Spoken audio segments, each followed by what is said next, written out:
Now, in Ukraine, fighting has intensified in the east between Russia's mercenary Wagner group and Ukrainian forces. Wagner claims it is taking over villages around the key city of Bakhmut, but Ukraine says the villages remain under Kyiv's control. These soldiers have a tough job. They are protecting Bakhmut and areas around it from Moscow's lethal offensive. They know they have to fight for every bit of the land. At the moment, we're firing at enemy infantry in the open. We're eliminating the Wagner group, which constantly attacks our positions. We're holding off their attacks. That's all. We're working against infantry. The relentless Russian shelling in Bakhmut has destroyed most of the buildings.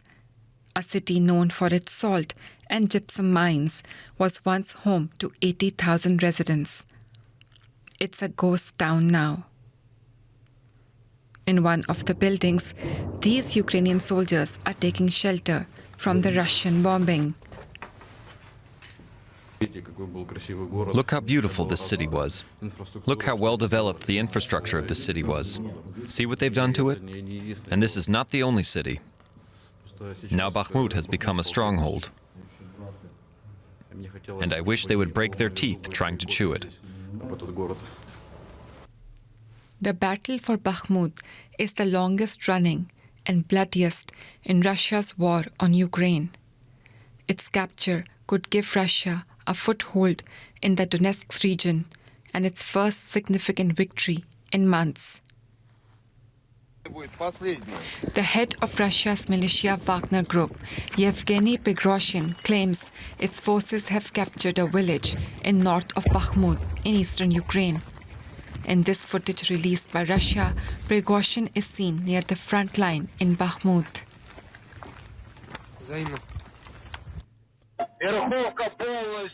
Berchivka has been fully taken under our control. Wagner Group regiments fully control Berchivka. But Kyiv is adamant its forces are standing their ground, despite Russia's constant attacks. Now, Russian President Vladimir Putin has been trying to portray the war in Ukraine as a response to what he calls an existential threat from the West. He repeated the accusation in an interview to the state TV on Sunday, saying Ukraine's allies were planning to, quote, disband his country. The claim, which had been dismissed by Western countries, comes as the EU approved a 10th package of sanctions against Russia on Saturday. The latest measures include further export bans worth more than 11 billion euros. The bloc also added more than 120 individuals complicit in the war to its sanctions list. Let's find out more from our correspondent, Jack Parrock, who joins us from Brussels. Hello, Jack. Another package of sanctions. Tell us more about what's in it. Well, it nearly didn't get over the line. They really wanted it, the Europeans, to get done on the 24th of February to mark the one-year anniversary of the invasion. But there were big, big battles here in Brussels amongst the EU countries about exactly what should be in it. Now, what they managed to do is put 121 people and entities on a list, a blacklist, basically, of travel bans and asset freezes. And what's interesting is who they include this time. For instance, prosecutors in these newly formed illegal states, the 4 states in the Donbass region of Ukraine, so Russian officials that have been sort of put in there to work as prosecutors. People from Iran, 4 people who have sent drones and been implementing, important in sending drones to fight Ukraine for the Russians as well. They've also sanctioned individuals that are related to the Wagner group that we were just hearing about in the report there.